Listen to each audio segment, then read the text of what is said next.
Alright, good evening YouTube. In today's video, I'm going to be reviewing the bodybuilding hashtag. Now, I'm kind of scared to do this, mainly because if you look up the bodybuilding hashtag on Instagram, it's essentially softcore adult entertainment. And it goes in both directions, so at least there's something for everybody, right? But when it comes to, let's say, these hashtags, these fitness and stuff, there's two things you're going to find. Overly developed glutes, juiced up guys, and horrible advice. If you find any genuine good information and advice on Instagram, chances are they don't have the biggest following. They're a niche following from people who actually want honest and truthful information. But the hashtag in and of itself, not really the best source for anything particularly useful.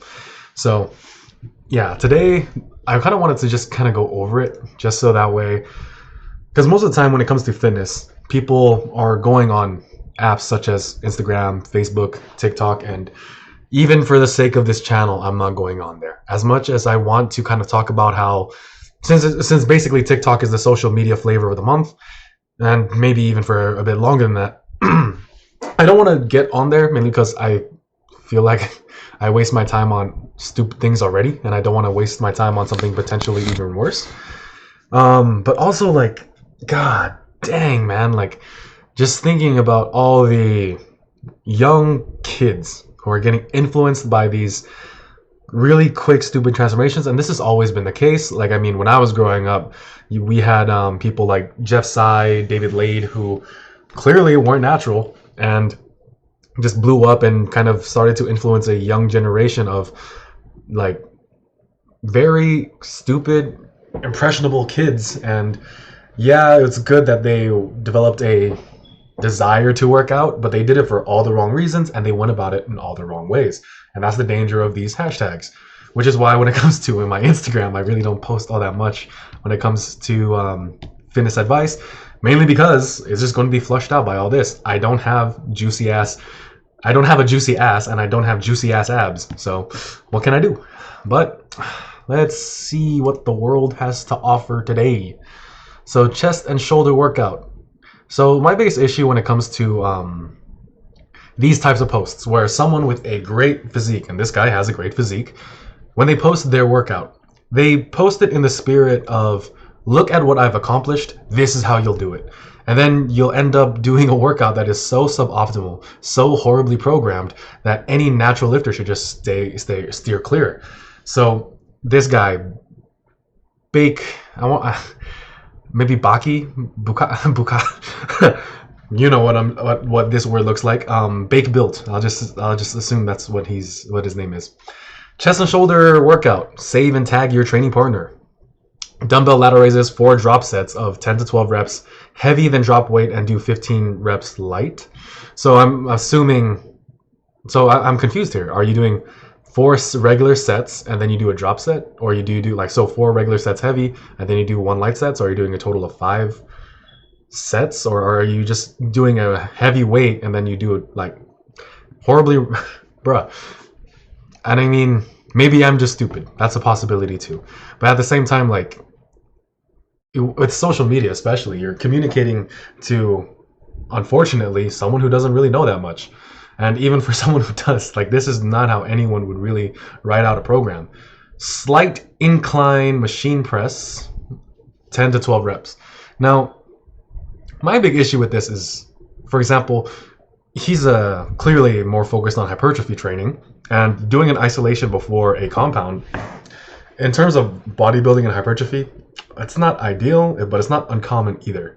And here, he did a shoulder isolation movement followed by a chest, a more chest-focused movement. Why not do another delt focused movement? So you already pumped up your delts full of blood. It's already going to be contracting harder, and you're going to feel the muscle more. So why not do an overhead press variation? You can do it on the Smith machine too. Incline dumbbell chest press. I mean, you already did 4 sets of 10 to 12 on the incline Smith. Now you're going to do 5 more sets on a dumbbell.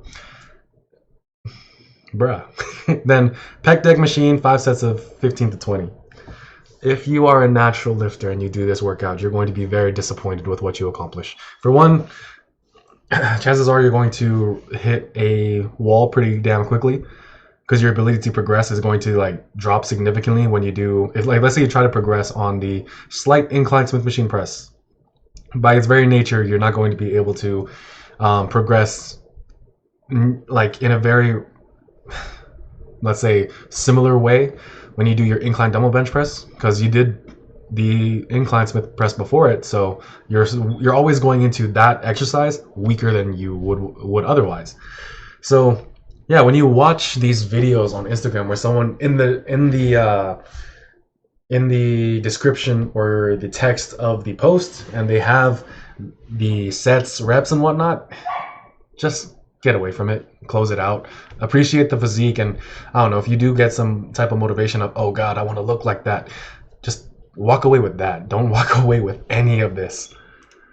Let's see, I'm not trying to get demonetized, and I'm not trying to go to hell, so I'm gonna avoid a couple things. All right, I'm gonna take. Oh, she got her IFBB Pro card. Congratulations. This has nothing to do with bodybuilding. This has nothing to do with bodybuilding. This, I think, is about to be a deadlift. Let's look at this real quick. 4 reps with 405. So even though this is from the back, I mean, I'm not going to judge his form on this too harshly. It's from the back. I can't really tell from the side. Well, I can't tell for sure. Like, my inclination is that this is not the best deadlift I've ever seen. It doesn't appear to me that his lower body is in the best position that it could be. Like, it seems as though his legs are kind of, like, your legs caving in is not the biggest issue as far as, like, let's say the safety of the lift goes, but as far as, like, let's say power development, like the amount of force you can put into the floor, not ideal. So yes, like, I don't want to get all like lifter A versus lifter B from Squat University or anything like that. So hey, 4 reps of 405. Congratulations, dude. Very nice. Just clean up the form, and so so for example, this guy, like, if he when he eventually reaches a plateau, all he'll need to do is adjust his form, and then, you know, work up to very similar feats of strength, and he'll get stronger. It's just that simple. Oh god, I see. Oh god, oh god. Let's scroll past that real quick. The Rock. Let's see. Nice. I mean, I was just kind of curious because I saw that on there. Congratulations, progress pics are always nice. The Rock. I don't know. Like, I'm gonna be completely honest with you guys. Does anyone actually find him motivating? I feel like most of the time when I see like Rock merch inside the gym, it's usually worn by a female who wants to yes. they want to climb the Dwayne they want to climb the Rock, the Dwayne Johnson. So yeah, oh god.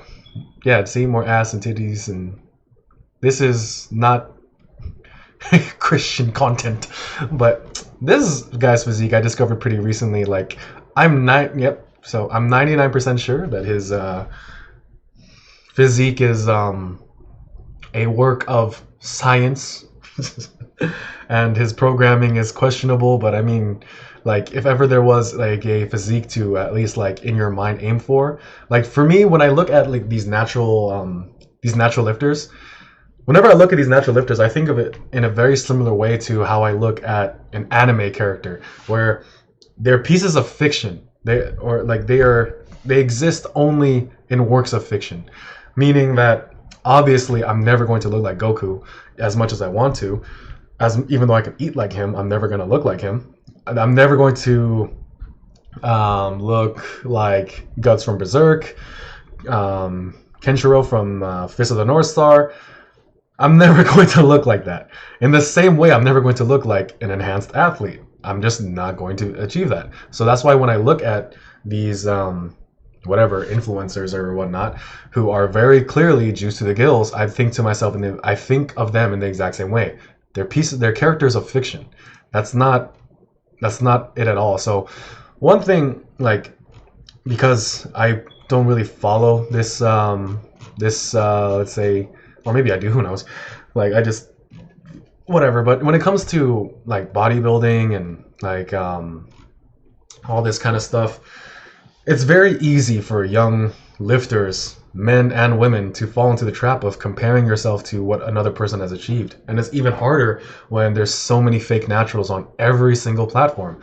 Fitness is something that is very clearly desired, very clearly respected, very clearly sought for, whether or not people's opinions, whatever their people's opinions are about it, like there's just as much as there's reason to love it, there's just as much reason for people to hate it because it exists. And usually it's due to resentment and jealousy more than it is anything else, in my limited opinion.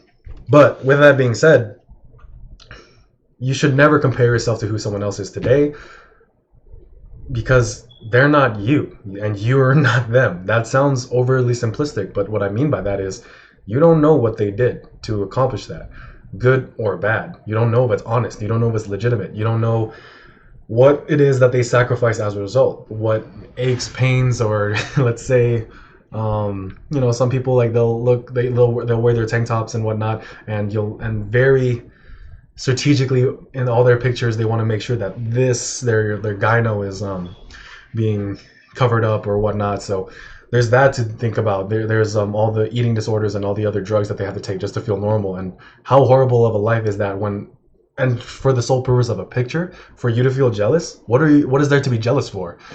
So when it comes to looking at what another person has accomplished, it should never ever demoralize you. If it demoralizes you, it is not something worth looking at and consuming. For me personally, it does not demoralize me to look at unnatural athletes. It doesn't demoralize me to look at teenagers who have accomplished a level of physique or a level of muscularity that has taken me years and have a lower body fat than I've been able to maintain despite the amount of years that I've been training.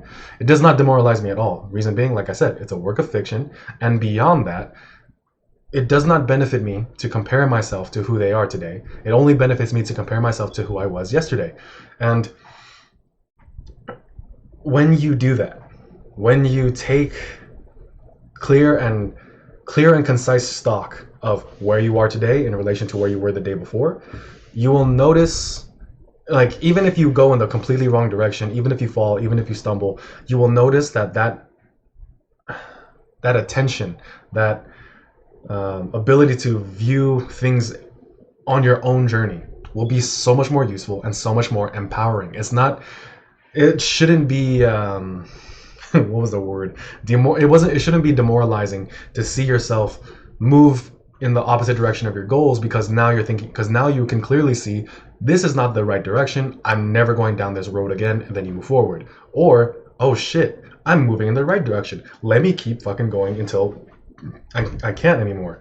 And that is way more powerful than looking at someone else's physique, saying, oh my god, I wish I could have that. I wish, like, maybe I should hop on something, like, I want to accomplish that. And you're going to accomplish something you don't truly know why you wanted it. And if you ever truly want something, you should be able to want it patiently and achieve it patiently. Usually when it comes to these kids that I see taking these drugs, they think they're going to be like the next Christian Guzman or something. And I've seen people a bit older than me who have experimented with anabolics when they were in high school, and they'll tell me, oh yeah, I did a couple cycles after high school, but then I didn't stick with working out until way later. So like 20 years after, like, the drugs have basically, like, not necessarily left their system, but after taking the drugs and achieving some amount of, like, let's say, progress that they could have easily achieved naturally, they just stopped taking the drug. And the reason being is because the drug made up for everything that they lacked in terms of quality training, consistency, and a reason to keep on going. What are you going to do when the drugs are no longer working? So I have no idea what to title this video. I have no idea what to end this video on, but like, it's a shame that bodybuilding, which is something that should be celebrated, which is something that should be encouraged in every single person, because one of my favorite quotes, I always forget, because like, I always forget which one of the great Greek philosophers said this, but it's, no man has the right to be an amateur in the matters of physical fitness. Every man should be able to see the strength and beauty his body is capable of. And we diminish the value of our own strength and our own quest for internal and external beauty when we rely on the validity, or when we rely on validation of others, and we rely on the use of drugs. So it's a shame that bodybuilding is that. It's a shame that bodybuilding is not just building. It's a shame that bodybuilding isn't just bringing what is inside outward and onto my body.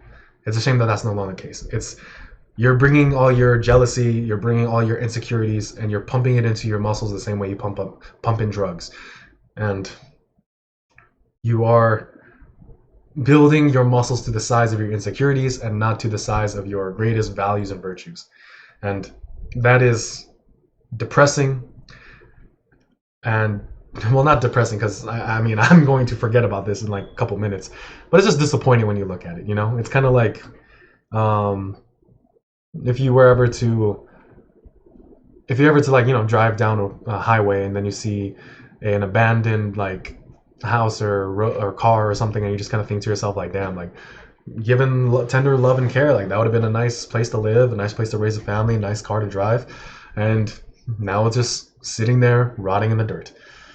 But that's it for this video. Just wanted to make a quick video, kind of like a quick for fun video, where I was able to kind of like just share with you my thoughts and like not be so cut and dry when it comes to presenting information, because this time I'm just sharing with you my thoughts. But that's it for this video. Thank you so much for watching. I'm Chris King, StanceRing.com.